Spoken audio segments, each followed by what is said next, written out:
The rain hammered down on Maple Street like it had a personal grudge against the asphalt. Inside Romano's family restaurant, the Friday night dinner rush was in full swing, and every table was packed with people trying to escape the storm outside. Sarah Chen wiped down the counter for what felt like the 100th time that evening, her feet aching in her non-slip shoes, her ponytail coming loose from the humidity that crept in every time someone opened the door. She'd been working at Romano's for 3 years now, ever since she dropped out of nursing school to help pay for her mother's medical bills, and she knew every inch of this place like the back of her hand. The crack in the third booth's vinyl seat, the way the coffee maker gurgled right before it was about to overflow, the exact tone of voice her manager Derek used when he was about to lose his temper with the kitchen staff. But tonight something felt different, and she couldn't quite put her finger on what it was. Through the rain-streaked windows she noticed a figure standing outside under the awning, just standing there, not moving, not trying to come in. At first she thought it was just someone waiting for a ride, but after 10 minutes passed and the figure hadn't budged, she started to worry. The old man, because she could see now that's what he was, wore a thin jacket that was completely soaked through, his white hair plastered to his skull, his hands trembling as he gripped the railing for support. Something about the way he stood there, lost and confused, reminded Sarah of her grandfather in his final years, when the Alzheimer's had started stealing pieces of him away. She glanced back at Derek, who was barking orders at the line cooks, completely oblivious to anything happening outside his precious restaurant. The other waitresses, Monica and Jamie, were too busy juggling their own tables to notice. Sarah made a decision. She grabbed a clean towel from behind the counter, pushed through the front door, and stepped out into the downpour. The rain immediately soaked through her uniform, cold water running down her neck, but she didn't care. The old man looked up at her with eyes that were cloudy with confusion, and she saw that he was shivering violently. His lips had taken on a bluish tint that she recognized from her incomplete nursing training as a sign of hypothermia. "So," she said gently, raising her voice to be heard over the storm, "Are you okay? Do you need help?" The man blinked at her slowly, as if trying to process her words through a thick fog. His mouth opened and closed a few times before any sound came out. "I can't remember," he said finally, his voice cracking. "I can't remember where I'm supposed to be." Sarah's heart clenched. She'd seen this before, with her grandfather, those terrible moments when the person you loved looked at you with complete bewilderment, trapped inside their own failing mind. Without hesitation she wrapped the towel around his shoulders and gently took his arm. "Come inside," she said. "Let's get you warm and dry, and we'll figure this out together, okay?" The old man let her guide him toward the door, his steps uncertain, his grip on her arm surprisingly strong. As they entered the restaurant, Sarah caught Derek's eye, across the crowded dining room. He was already frowning, already preparing to tell her that this wasn't a homeless shelter, and they couldn't just let random people off the street come in and take up space during the dinner rush. But Sarah squared her shoulders and kept moving, leading the old man to an empty booth in the corner, the one she usually saved for her regulars. Sarah settled the old man into the booth and quickly grabbed a fresh pot of coffee from the warmer. Her manager Derek was already making his way toward her, his face red with that particular shade of anger that meant he was about to make a scene. "Sarah, what the hell are you doing?" he hissed, trying to keep his voice low enough that the other customers wouldn't hear. "We're in the middle of a rush and you're playing social worker." She turned to face him, still holding the coffee pot, and something in her expression must have warned him off, because he actually took a step back. "This man needs help, Derek. He's confused and he was standing out in the rain. I'm not going to just ignore that." Derek opened his mouth to argue, then seemed to think better of it. "Fine, but you're dealing with him on your own time. You've got 6 tables waiting for refills." He stalked off, leaving Sarah alone with her unexpected guest. She poured the coffee into a heavy ceramic mug and set it down in front of the old man, who was still shivering despite the towel and the warmth of the restaurant. Up close she could see more details. His clothes, though soaked, were good quality, not expensive exactly, but well made and well maintained. His hands were weathered and scarred in the way that spoke of decades of hard work, and there was something about his face, something familiar that she couldn't quite place. Can you tell me your name, sir? She asked gently, sliding into the booth across from him. The old man wrapped his hands around the coffee mug, seeking its warmth. He stared into the dark liquid for a long moment before speaking. Vincent, he said finally. Vincent Romano. Sarah felt her breath catch in her throat. Romano, like the restaurant. But that was impossible, wasn't it? The restaurant had been named after the Romano family. She knew that much from the old photographs on the walls, but she'd always assumed those people were long gone. The current owner, Derek's boss, was some corporate entity that had bought the place years ago and kept the name for the nostalgic appeal. Romano, she repeated, like the restaurant. Vincent looked up at her, and for just a moment the fog seemed to clear from his eye. I built this place, he said, his voice suddenly stronger, more certain. 53 years ago. Maria and I, we built it with our own hands. He gestured vaguely at the walls around them. Every booth, every table. We sanded the floors ourselves. Maria painted those walls. Sarah followed his gaze to the faded yellow walls, the vintage photographs in their dusty frames, the old menu boards that had been left up for decoration. She'd walked past those photos 1,000 times without really looking at them.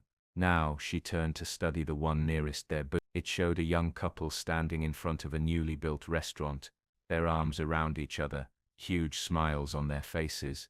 The man in the photo had dark hair and broad shoulders, and even though more than half a century separated that moment from this one, Sarah could see the resemblance, the same strong jaw, the same deep-set eyes. That's you, she said, pointing at the photograph. And that's Maria. Vincent turned to look at the photo, and something broke in his expression. Tears began rolling down his weathered cheeks, mixing with the rainwater that still dripped from his hair. Maria, he whispered, I was supposed to meet Maria, but I can't remember where. I can't remember.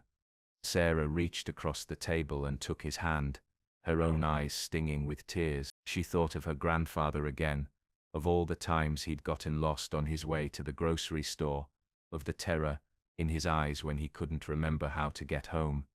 It's okay, Vincent, she said softly. We're going to figure this out. Do you have any identification? A wallet? Anything that might have an address or a phone number? Vincent patted his pockets with his free hand, his movements confused and uncoordinated. Finally, he pulled out a worn leather wallet. Sarah opened it carefully and found a driver's license that had expired 2 years ago, a faded photograph of the same woman from the restaurant photo, and a small card with a phone number written in shaky handwriting. Sarah studied the card carefully, written in what she assumed was Maria's handwriting with the words, "In case of emergency," followed by a phone number and an address. She pulled out her phone and dialed the number, her heart pounding. The phone rang 3 times before a woman's voice answered, breathless and panicked. "Hello? Who is this?" Sarah took a deep breath. "My name is Sarah Chen. I'm a waitress at Romano's family restaurant on Maple Street.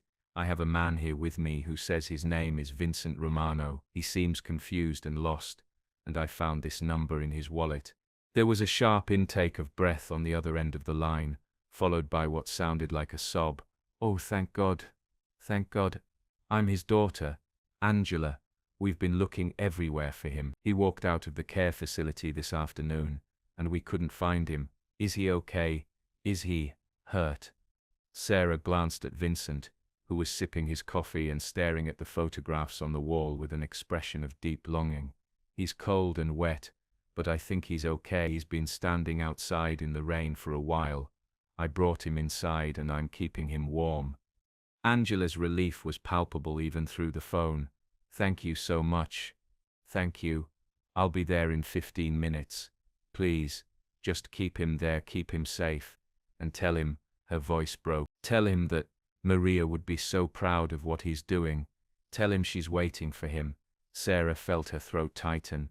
"Maria's not.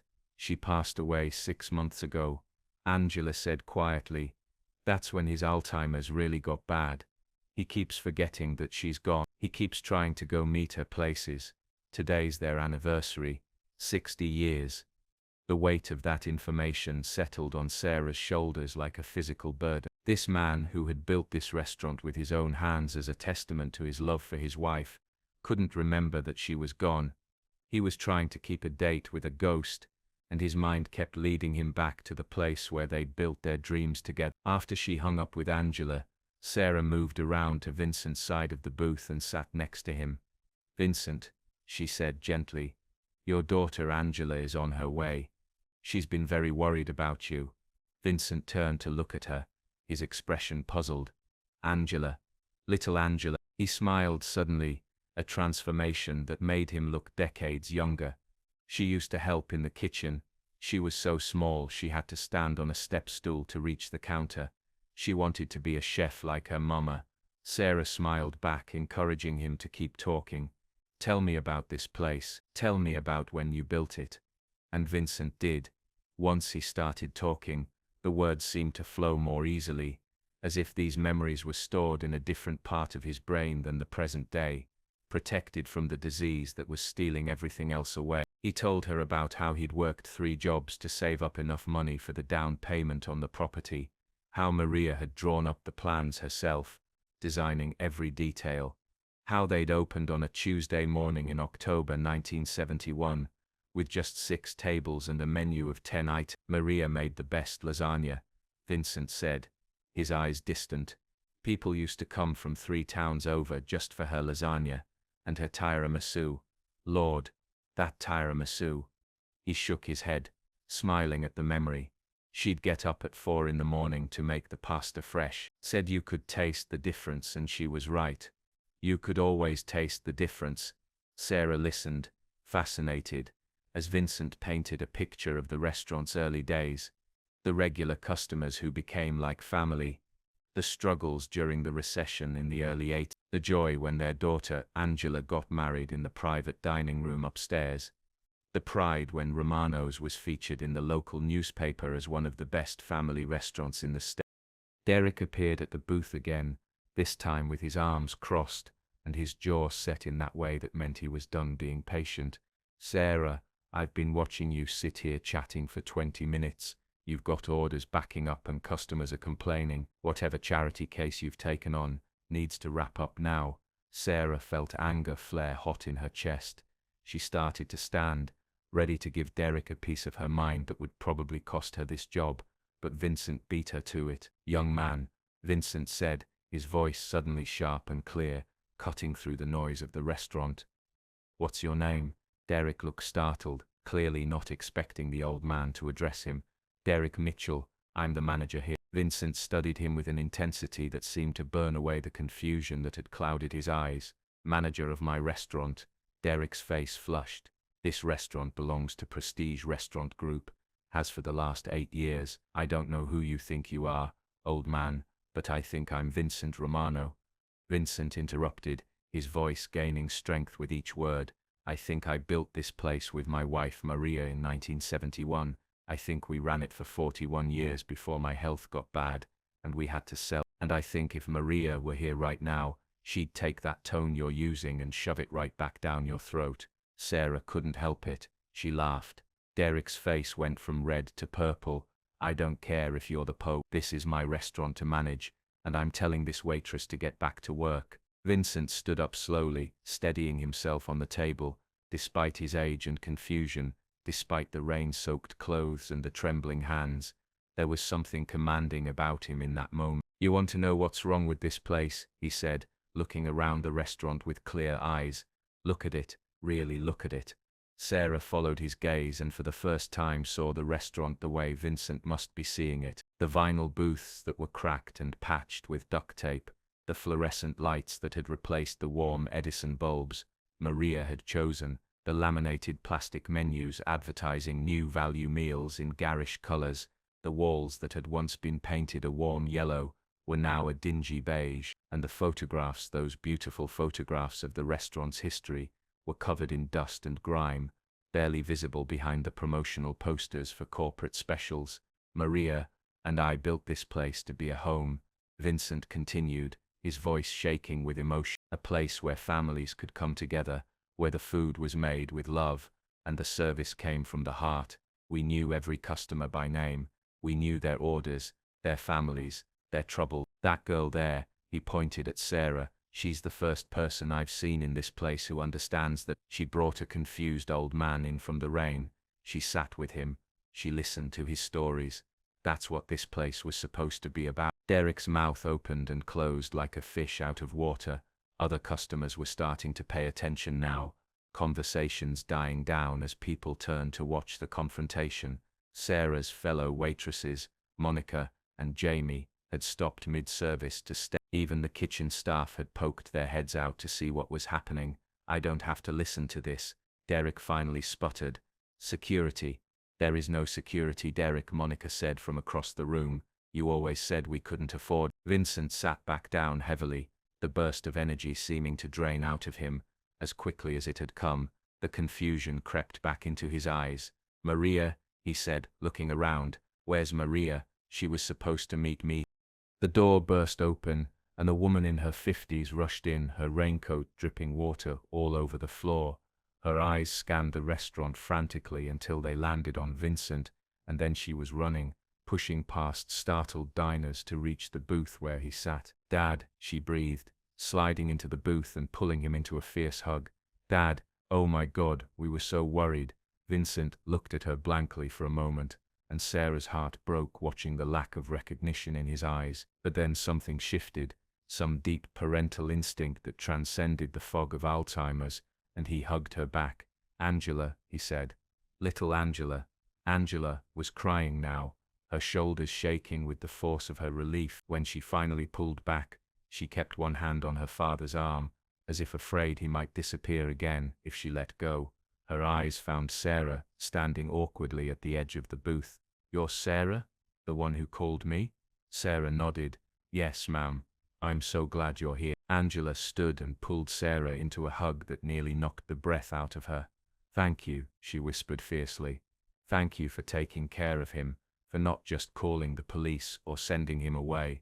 She pulled back, wiping her eyes. Do you have any idea where you are, Dad? Vincent looked around the restaurant, his gaze traveling over the familiar space with a mixture of recognition and confusion. Romano's, he said. My restaurant. I was meeting Maria here, for our anniversary. Angela's face crumpled. She sat back down next to her father and took his hands in hers. Dad, Mom's gone. She passed away 6 months ago. Remember? We had the service at St. Catherine's. Vincent's confusion deepened. No, that can't be right. We were just. His voice trailed off, and he looked down at his hands as if they held some answer he couldn't quite grasp. Derek, who had been standing off to the side during this reunion, cleared his throat awkwardly. Look, I'm sorry for your situation, but this is still a place of business and… Angela turned to him, with an expression that could have frozen lava. And what? You're going to throw us out? Throw out the man who built this restaurant, who gave it the name and reputation that your corporation bought? She stood up, and there was something of her father's earlier fire in her movements. Do you even know the history of this place? Do you know that my parents mortgaged their house to keep it open during the recession? That they fed half the neighborhood for free during the mill strikes in 80? That this was the first restaurant in this city to hire refugees from the Vietnam War? Derek shifted uncomfortably. I know it has a long history, but you don't know anything, Angela said flatly. She pulled out her phone and scrolled through it quickly, then turned the screen toward Derek. I'm Angela Romano Williams. I own a 15% stake in this property that my parents retained when they sold, which means I have every right to be here, and so does my father. Derek's face went white. Sarah watched this exchange with a mixture of satisfaction and anxiety. She knew that standing up to Derek like this, being part of this confrontation, was probably going to cost her her job. But looking at Vincent, at this man who had built something beautiful and watched it get stripped down to corporate efficiency, she found she didn't care. Some things were more important than a paycheck. Angela helped her father to his feet and led him slowly around the restaurant, pointing out the photographs on the walls. Other customers had started taking pictures on their phones, and Sarah noticed several people posting on social media. Within minutes, the story of Vincent Romano returning to his restaurant was spreading across the internet.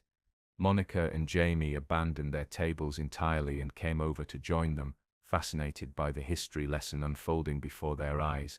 Even some of the kitchen staff had emerged to listen. Vincent stood in front of one particular photograph, studying it intently. It showed a younger version of himself and Maria standing behind the counter, surrounded by what looked like dozens of people.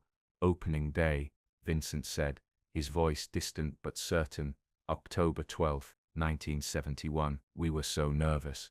We'd put everything we had into this place." "Everything?" Angela nodded, her arm still linked through her father's. "Mom told me you almost backed out that morning. You were convinced nobody would come." Vincent smiled faintly. "But they did come. By lunchtime we had a line out the door. Maria was working the stove. I was running food, and we'd hired exactly one waitress who quit after the first hour because she said we were too busy." He chuckled at the memory. "We ended up recruiting customers to help clear tables. Turned into a party." Sarah moved closer to study the photograph. In it she could see the joy and exhaustion on the young couple's faces, the pride in what they'd accomplished. The restaurant in the photo looked nothing like it did now. The walls were bright, the tables were polished wood, and there was a warmth to the space that seemed to have been lost somewhere over the years. "What happened to all the wood?" she asked, pointing at the photograph. The tables and booths were all real wood. Angela's expression darkened. "When Prestige bought the place, they said the wood was too expensive to maintain. They ripped it all out and put in this cheap vinyl and laminate." She ran her hand over the plastic surface of a nearby table with obvious distaste. "Mom cried for a week when she saw what they'd done." Vincent had moved on to another photograph, this one showing the restaurant packed with people, a banner reading "Romano's 25th anniversary" stretched across the wall. "Look at all of them," he murmured. "Our family.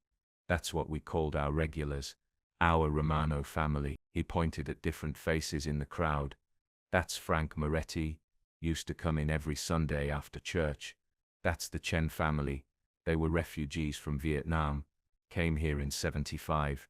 We gave Mr. Chen a job washing dishes, and within a year he was our best line cook." Sarah's eyes widened. "Chen, that's my last name." Vincent turned to look at her, really look at her, and something sparked in his eyes. "Chen? Are you related to David Chen?" Sarah felt her breath catch. "He was my grandfather. He passed away 2 years ago." Vincent's hand came up to cover his mouth. "David Chen worked here." "David was your grandfather." Tears were streaming down his face now. "David was like a son to me. When he came to this country, he had nothing. Nothing but his wife and baby daughter. We took them in.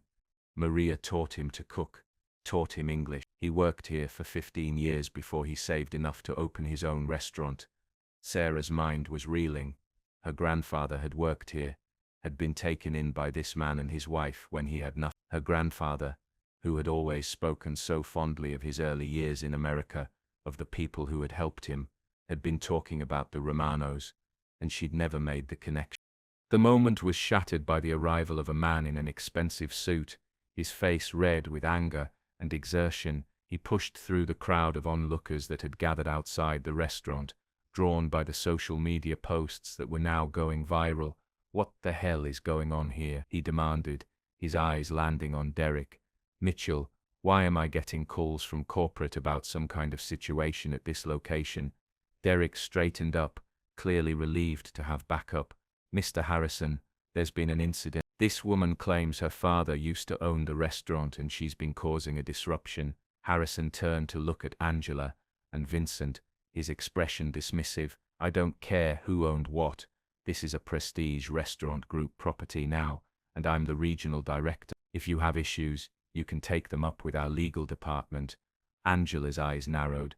"Oh, I'll be taking plenty up with your legal department, Mr. Harris. Starting with the fact that when my parents sold this property, the agreement included specific clauses about maintaining the restaurant's character and honoring its history, clauses that you violated in about a dozen different ways." Harrison waved his hand dismissive. That agreement was made with the previous ownership. When Prestige acquired the Henderson Restaurant Group 3 years ago, we weren't bound by those terms. Actually, Angela said, pulling out her phone again, you absolutely were. The clauses were tied to the property itself, not the corporate entity. I had a lawyer review the documents last month when I saw what you were doing to this place. She swiped through her phone and held up a document. Section 12, paragraph 3. Any future owner or operator of said property agrees to maintain the historical character of Romano's family restaurant, including but not limited to preservation of original fixtures, photographs and menu items where feasible. You violated that agreement so thoroughly I could sue you into next week. Harrison's face had gone from red to purple. You're threatening to sue? Over some old photographs and furniture?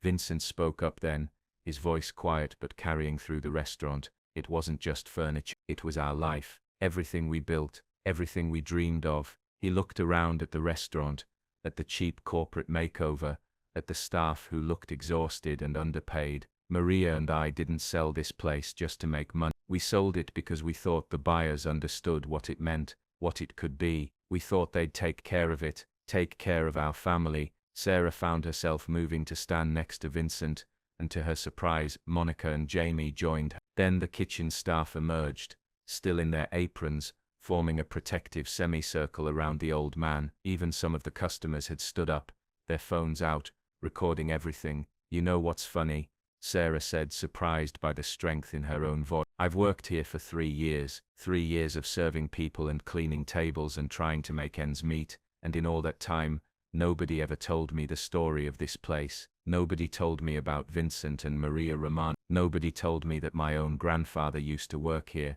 that he was given a chance by these people when he had nothing. She gestured at the photographs on the walls. All of this history, all of these stories, and you've treated them like they're just decoration, like they don't matter. Harrison turned to Derek. Mitchell, get these people out of here. Call the police if you have to. Derek hesitated, looking between Harrison and the crowd of staff and customers who had rallied around Vincent. Sir, I don't pay you to think, Mitch. I pay you to manage this restaurant, so manage.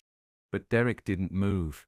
Instead, he did something that surprised everyone, including himself. He untied his apron, folded it neatly, and set it on the nearest table. I quit, he said simply. I'm not throwing out the man who built this place. I'm not calling the cops on someone who was showing basic human decency. He looked at Sarah. I've been a terrible manager. I've been so focused on hitting corporate metrics that I forgot why I got into this business in the first place. My grandmother owned a diner. She would have done exactly what you did tonight, Sarah. She would have brought that man inside and taken care of him, and she would have been ashamed of me for trying to stop you. Harrison looked like he was about to have a stroke. You're fired, Mitchell. You're all fired. Every single one of you who participated in this circus. Angela smiled, and it wasn't a pleasant expression. Good luck with that. I'm calling an emergency meeting of all stakeholders. By tomorrow morning, I'll have enough support to force a review of how Prestige Restaurant Group has been managing this property. And when the media gets hold of this story, when they see how you treated the founder of this restaurant, when they see all these videos that people have been posting online, your company is going to have a public relations nightmare on its hands. She wasn't bluffing. Sarah could already see the social media notifications lighting up her phone. The story was spreading like wildfire. Romano's restaurant was trending. News vans were probably already on their way. Harrison seemed to realize this too. The anger drained from his face, replaced by a calculating look. Perhaps we've all been hasty, he said, his tone suddenly conciliatory. I'm sure we can work something out that satisfies everyone. But Angela shook her head. No, we're past that point. You had years to do the right thing, years to honor the agreement my parents made in good faith. Instead, you stripped this place of everything that made it special. She put her arm around her father, who had sat back down in the booth, exhausted by all the commotion. My father is going to rest now, and tomorrow we're going to have a very long conversation about the future of this property. Harrison opened his mouth to argue, then seemed to think better of it.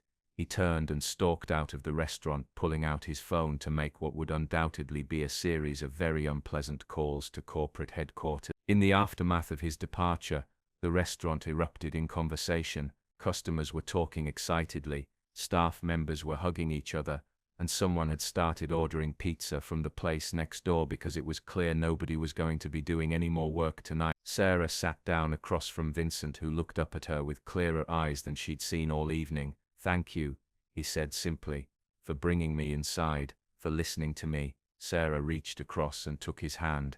"Thank you for building this place, for giving my grandfather a chance when he needed it most, for showing me what this restaurant was supposed to be about." Angela joined them, sitting down next to her father. "Sarah, I don't know what your plans are, but I'm going to be spending a lot of time here over the next few months fighting to restore this place to what it should be. I could use someone who actually understands what my parents' vision was, what they were trying to create." Sarah felt tears prick at her eyes. She thought about her nursing degree, still unfinished, about her mother's medical bill, about all the reasons she'd told herself she was stuck in this job. But looking around at the restaurant, at the staff who had stood up to corporate, at Vincent's weary but peaceful face, she realized something. Sometimes you found your purpose in the most unexpected place. Sometimes a random act of kindness on a rainy night could change everything. 3 months later, Sarah stood in the renovated Romano's family restaurant, watching as the new wood tables were installed, as the walls were painted back to their original warm yellow, as the photographs were professionally cleaned and rehung with proper light. Angela had won her fight with prestige, forcing them to either honor the original agreement or sell the property back to the Romano family. They'd chosen to sell, unable to face the continued public relations disaster. Vincent was there too, sitting in his favorite booth, with a cup of coffee, his memory still fading in and out, but his pride unmistakable. Maria's recipes had been recovered from old notebooks and returned to the menu. The value meals and corporate promotions were gone, replaced with the home-cooked food that had made Romano's famous in the first place. Sarah had been promoted to restaurant manager, working alongside Angela to rebuild what had been lost. She'd also re-enrolled in nursing school, taking night classes, because Angela insisted that people should never have to give up their dreams just to survive. The restaurant was supporting her education the same way it had supported her grandfather's new life in America all those years ago. On the day of the grand reopening, Sarah stood at the entrance watching customers stream in, many of them old regulars who had stopped coming when the corporate changes had destroyed the atmosphere they loved. She thought about that rainy night,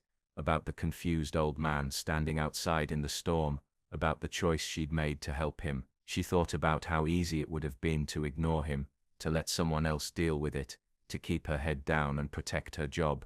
But she'd done what felt right, what felt human, and in doing so she'd helped restore not just a restaurant but a legacy, a testament to what could be built when people cared about each other, when they created spaces of warmth and community, when they remembered that behind every business were real people with real stories. Vincent caught her eye from across the room and raised his coffee cup in a silent tone. Sarah smiled and raised her own cup in return. This was what Romano's was always meant to be. This was what Maria and Vincent had dreamed of all those years ago. And this was the legacy that would continue, passed down through generations, kept alive by people who understood that the best things in life were built on kindness, community, and the simple act of helping a stranger on a rainy night.